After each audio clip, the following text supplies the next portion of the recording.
Sore dan salam sejahtera bagi kita sekalian yang saya hormati rekan media dari Pokja Polres Metro Jakarta Barat, Pak Kapolres, Satres Narkoba, Pak Kanit. Hadirin sekalian, pada sore hari ini kami dari Polres Metropolitan Jakarta Barat akan menyampaikan hasil pengungkapan tindak pidana narkotika jenis ganja yang melibatkan public figure oleh Satuan Reserse Narkoba Polres Metro Jakarta Barat. Berdasarkan laporan polisi nomor 5 Romawi 2024 tanggal 9 Mei 2024, di mana tindak pidana narkotika setiap orang yang tanpa hak atau melawan hukum menanam, memelihara, memiliki, menyimpan, menguasai atau menyediakan narkotika golongan 1 dalam bentuk tanaman atau setiap pengguna narkotika golongan 1 bagi diri sendiri bagaimana dimaksud dalam pasal 111 ayat 1 junto pasal 127 ayat 1 huruf A Undang-Undang Republik Indonesia nomor 35 tahun 2009 tentang narkotika. Pada pengungkapan tindak pidana narkotika ini, penyidik berhasil mengamankan 2 orang. Yang pertama atas nama RYH alias YG, dan yang kedua atas nama Eka alias KM. Kemudian juga penyidik menetapkan 2 orang DPO. Yang pertama atas nama JJ dan yang kedua atas nama ZK. Waktu dan tempat kejadian perkara terjadi pada hari Kamis tanggal 9 Mei 2024 sekitar pukul 17.50 WIB di apartemen Kalibata City, Kelurahan Rawajati, Kecamatan Pancoran, Jakarta Selatan. Adapun kronologis kejadian yang perlu disampaikan berawal dari adanya laporan masyarakat terkait dengan peredaran gelap narkotika di wilayah Kecamatan Palmerah, Kota Jakarta Barat. Atas informasi tersebut, kemudian penyidik melakukan serangkaian kegiatan penyelidikan dan melakukan kegiatan surveillance dan mendapatkan informasi bahwa pelaku berada di apartemen Kalibata City, Kelurahan Rawajati, Kecamatan Pancoran, Jakarta Selatan. Atas informasi tersebut, penyidik Satuan Reserse Narkoba Polres Metro Jakarta Barat berhasil mengamankan 1 orang atas nama RYH alias YG. Kemudian dilakukan tindakan penggeledahan terhadap apartemen milik saudara YG. Dari hasil penggeledahan, penyidik berhasil menemukan barang bukti berupa 1 plastik tip berisi narkotika jenis daun ganja kering dengan berat kotor 4,18 gram berada dalam botol kaca mayonnaise yang disimpan di dalam kulkas pelaku. Kemudian 1 plastik tip berisi narkotika jenis biji ganja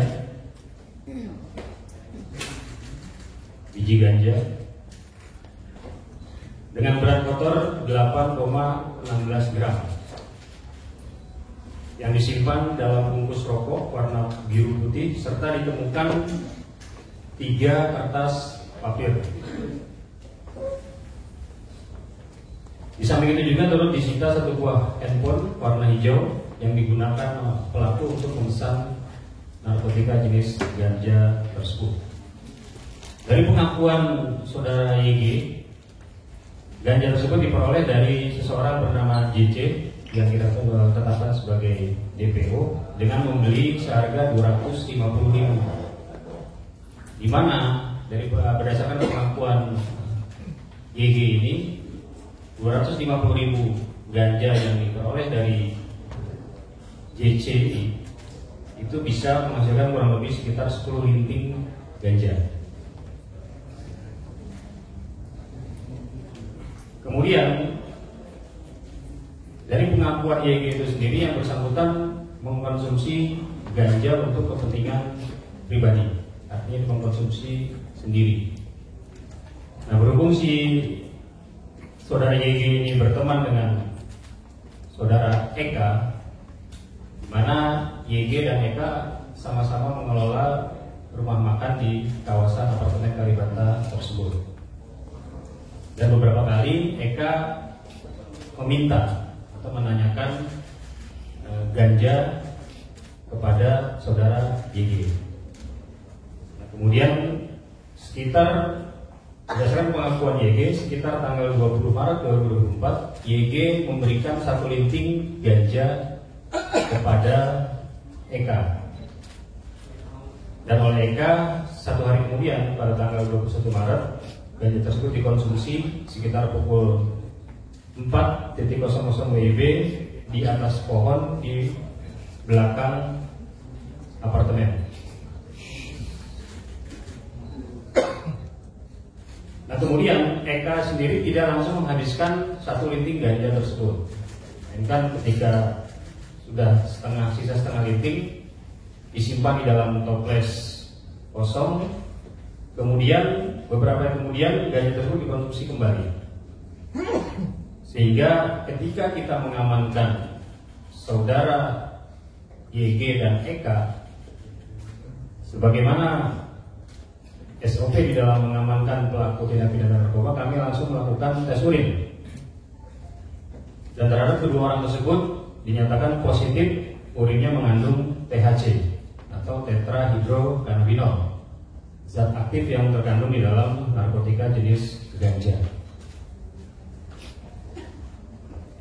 Atas penemuan barang bukti hasil tes urin, kemudian penyidik mengamankan kedua orang tersebut dibawa ke Polres Metro Jakarta Barat untuk dilakukan penanganan lebih lanjut.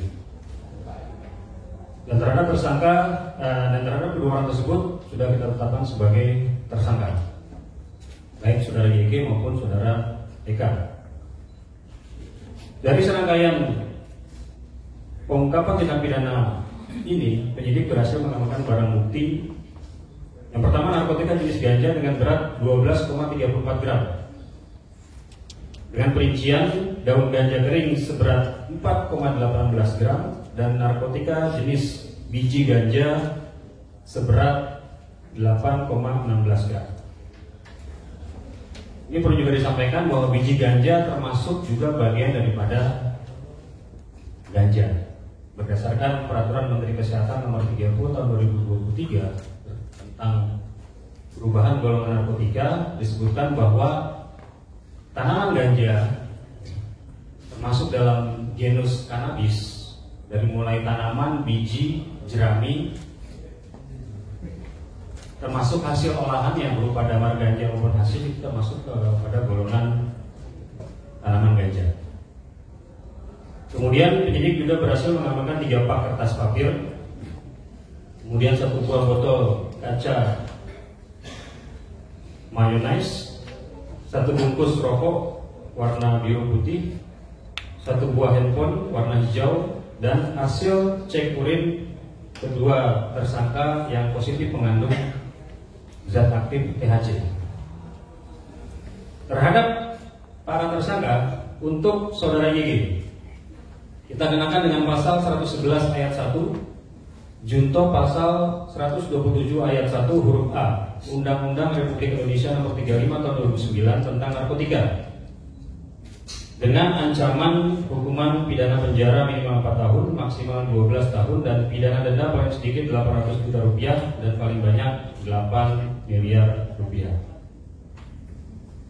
Terhadap tersangka Eka, kita kenakan dengan pasal yaitu 127 ayat 1 huruf A Undang-Undang Nomor 35 Tahun 2009 tentang narkotika, tentang penyalahguna narkotika golongan 1 bagi dirinya sendiri, wajib direhabilitasi atau pidana penjara maksimal 4 tahun. Terhadap tersangka atas nama Eka, sebagaimana yang sudah kita lakukan ketika penyidik berhasil mengamankan kedua pelaku, kemudian dilakukan serangkaian tes kesehatan. Untuk kondisi YG sendiri dinyatakan sehat dan tidak ada kendala. Nah, kemudian saudara Eka, hasil pemeriksaan kesehatan dari dokter yang bersangkutan mengalami kondisi depresi dengan indikator tekanan darah 230/91. Atas kondisi tersebut, penyidik berkoordinasi dengan Rumah Sakit Ketergantungan Obat untuk membawa yang bersangkutan ke rumah sakit tersebut untuk dilakukan perawatan, dan juga melakukan permohonan asesmen kepada tim asesmen terpadu BNN untuk meminta rekomendasi terhadap tindak lanjut penanganan terhadap saudara Eka. Mengapa kita lakukan asesmen kepada tim asesmen terpadu BNN? Karena saudara Eka ini positif menggunakan ganja. Namun yang bersangkutan tidak kedapatan memiliki barang bukti yang ada padanya.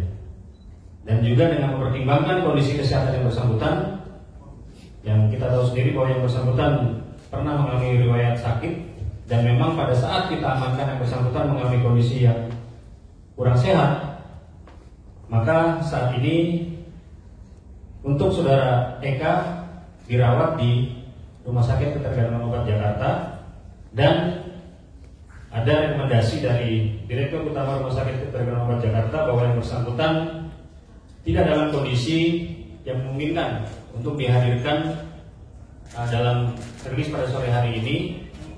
Dan atas dasar pertimbangan kemanusiaan, maka saudara Eka kita putuskan untuk tetap dirawat di RSKO Jakarta, dan nantinya akan kita lakukan proses rehabilitasi berdasarkan surat telegram Kabareskrim Polri nomor 145 tahun 2021 terkait dengan implementasi Perpol nomor 8 tahun 2021 tentang penanganan tindak pidana narkotika melalui keadilan restoratif atau restoratif justice.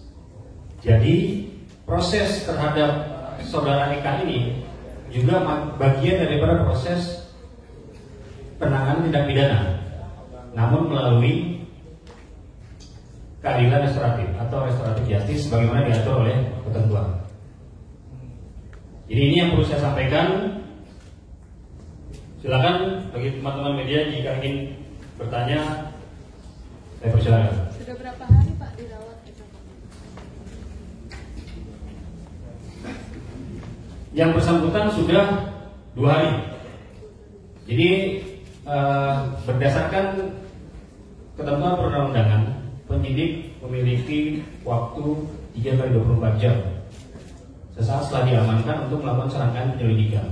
Kemudian ketika 3x24 jam juga masih kurang, undang-undang memberikan amanat untuk diperpanjang selama 3x24 jam. Sehingga selama 6 hari penyidik memiliki waktu untuk melakukan serangkaian kegiatan penyelidikan juga observasi terhadap para pelaku, termasuk saudara Eka itu sendiri. Jadi ketika kita masih memiliki waktu proses penyelidikan terkait perkara ini, maka sejak 2 hari yang lalu saudara Eka kita bawa ke Rumah Sakit Ketergantungan Obat di Fatmawati. Dan kondisinya sekarang seperti apa, Dan? Motif Eka, saudara Eka untuk menggunakan narkoba itu apa? Ya, motifnya untuk dikonsumsi secara pribadi, karena memang dari pengakuan saudara YG sendiri, beberapa kali saudara Eka ini meminta agar saudara YG ini memberikan ganja kepada Eka. Ditanyakan untuk apa? Untuk saya pakai sendiri. Jadi memang motifnya adalah untuk mengkonsumsi secara pribadi. Pak Kapolres, berarti bukan karena penyakitnya yang dialami buatnya mengonsumsi itu ya? Bukan. si Eka ini. Tapi kondisinya sampai 2 hari sampai saat ini seperti apa kondisinya, kan sudah diperiksa oleh RSKU sendiri seperti apa? Iya, ini kami mendapatkan surat dari Direktur Utama Rumah Sakit bahwa sampai hari ini memang disampaikan bahwa kondisi kesehatan yang bersangkutan belum stabil atau belum membaik. Hingga atas dasar inilah dengan pertimbangan juga aspek kemanusiaan, maka saudara Eka tidak kita hadirkan dan tetap dirawat di Rumah Sakit RSKU Jakarta. Pak, menanya itu saudara Eka itu sendiri sudah mengkonsumsi narkoba itu sudah berapa lama? Berdasarkan pengakuan YG, baru tanggal 20 Maret itu ganja tersebut diberikan atau diserahkan YG kepada Eka. Dan Eka pun juga mengakui baru sekali itu dia mengkonsumsi ganja tersebut. YG menjualnya atau memberinya, Pak? Memberi. Tadi dia membelinya dari si DPO atas nama JC 250.000. Kemudian kan dapat 10 linting. 1 linting diserahkan kepada YG ini sendiri menjual juga atau hanya menggunakan? Hanya menggunakan untuk kebutuhan pribadinya. Pak, izin Pak, untuk YG sendiri sudah berapa lama Pak dan sampai dia memberikan rekomendasi ganja itu ke Eka Pak? Berdasarkan pengakuan saudara YG yang bersangkutan sudah 6 bulan. Sudah 6 bulan mengkonsumsi ganja dan sudah 10 kali bertransaksi. 10 kali bertransaksi memberi ganja kepada saudara JC yang kita tetapkan sebagai DPO. Alasannya mungkin apakah mau coba-coba atau seperti Iya. apa dari YG itu tadi untuk dikonsumsi secara pribadi. untuk mengapain atau apa gitu? Enggak, hanya untuk dikonsumsi. Ada kemungkinan tersangka lain yang diajak sama YG nggak Pak selain Eka Pak untuk Iya. pemakaian? Di sini kan ada 2 DPO yang sudah kita tetapkan atas nama JC dan ZK. JC itu yang mengantar YG memberi barang kepada JC, kemudian barang tersebut diantar oleh ZK. Jadi ada kurirnya atas nama ZK. Berarti dia memberi barang hanya untuk Eka aja untuk saat ini Pak? Iya, hanya 1 orang kepada si Eka itu saja. Pak Eka dirawat 2 hari itu, dia dibawa ke rumah sakit berarti sejak kapan dan akan dirawat sampai kapan Pak? Dan kemudian apakah dia sebelumnya sudah menunjukkan tanda-tanda depresi ketika diperiksa itu? Iya, kan tadi sudah saya sampaikan, setelah kita amankan kita lakukan tes kesehatan. Tes kesehatan yang bersangkutan mengalami sedikit demam dan juga tekanan darahnya tinggi 230/91. Artinya dia dirawat sampai kapan Pak? Ya kita menunggu dari hasil keterangan dokter ini, karena sampai hari ini pun kita minta dihadirkan, dokter masih memberikan keterangan yang bersangkutan belum bisa dihadirkan karena kondisinya belum stabil atau belum baik. Kita menghindari hal yang tidak diinginkan dan juga dengan pertimbangan kemanusiaan, maka yang bersangkutan kita putuskan tetap dirawat di rumah sakit RSKU. Pak, proses rehab itu sendiri apakah setelah melihat hasil kondisi yang lebih stabil kesehatan Eka sendiri atau seperti apa Pak?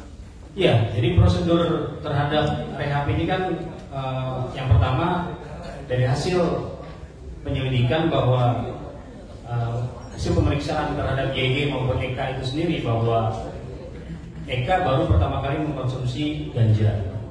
Kemudian ganja dikonsumsi 1 linting. Dan hasil tes urinnya memang positif. Namun tidak ada barang bukti lain yang ditemukan selain sama si YG ini. Hingga si Eka-nya memang tidak memiliki barang bukti ganja ataupun barang bukti narkotika yang lain. Nah, berdasarkan hal tersebut, maka kita putuskan kita mengajukan permohonan asesmen ke tim asesmen terpadu. Jadi keputusan rehabilitasi ini juga semata-mata bukan karena subjektivitas dari penyidiknya saja, tapi juga melalui serangkaian kegiatan koordinasi, baik ke BNN maupun kita melakukan gelar perkara dengan melibatkan Direktorat Reserse Narkoba Polda Metro Jaya. Dengan data tersebut memang kita sepakat, kita putuskan berdasarkan peraturan ketentuan perundang-undangan yang berlaku, maka terhadap saudara Eka ini kita lakukan rehabilitasi. Pak, kemarin ini yang direhab itu saudara Eka doang apa saudara YG juga ikut direhab Pak? Hanya Eka saja. YG karena dia memegang barang bukti seberat 12,34 gram ganja, maka yang bersangkutan kita proses dan kita kenakan dengan pasal 111. Kapan rencananya bakal direhabnya Pak? ini kan sudah masuk proses rehab. Dengan yang bersangkutan dirawat di RSKU sudah masuk ke proses rehab. Karena tadi kita punya kewenangan selama 6 hari. Setelah 6 hari kita wajib menentukan apakah yang bersangkutan kita rehab atau kita tetapkan sebagai tersangka. Hubungan YG sama Eka itu sebagai apa Pak? Mitra bisnis. Jadi YG dan Eka ini sama-sama mengelola rumah makan pecel ayam kalau nggak salah, Pak Kabar, di apartemen Kalibata.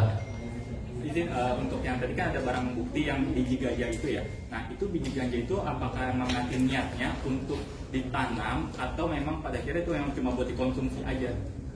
Ya, jadi memang dari pengakuan YG ini biji ganja ini dikumpulkan ketika yang bersangkutan membeli, tadi sudah 10 kali membeli ganja, dikumpulkan biji ganja ini sampai terkumpul seberat sekitar 8,16 gram. Jadi memang untuk disimpan saja. Ketika kita mengacu kepada peraturan Menteri Kesehatan bahwa biji ganja termasuk bagian daripada tanaman ganja, maka kita tetap yang kita kenakan yang bersangkutan memiliki ganja sebanyak 12,34 gram. Jadi belum diketahui apakah biji ganja Belum. apa segala macam. Ya. Apakah berniat Pak untuk menanam ganja sendiri? Tidak ada. Pak, tersangka ngasih alasan nggak Pak? Kenapa konsumsinya selalu di atas pohon itu Pak? Selalu konsumsi ganja selalu naik pohon kan? Nah, itu tadi di atas pohon. Ya, yang bersangkutan baru sekali konsumsi ganja. Ya mungkin ada juga rasa was-was, ketakutan, sehingga berupaya mencari tempat yang aman. Berarti jauh Pak dari apartemennya? Di belakang apartemen. Agak jauh jaraknya? Di belakang apartemen, nggak jauh.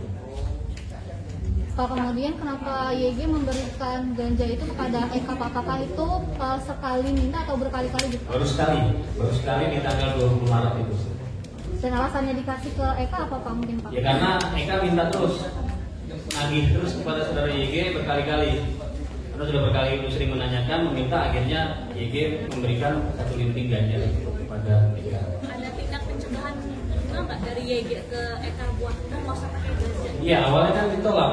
Awalnya YG nggak mau ngasih, cuma karena sering ditanya, diminta, akhirnya diberikanlah 1 linting itu. Cukup ya. Mungkin YG dari pejabat YG mungkin. Baik, kalau tidak ada pertanyaan lagi, Yogi ada yang disampaikan Yosi? Mas Yogi? saya cukup sampai di sini. Terima kasih. Assalamualaikum warahmatullahi wabarakatuh.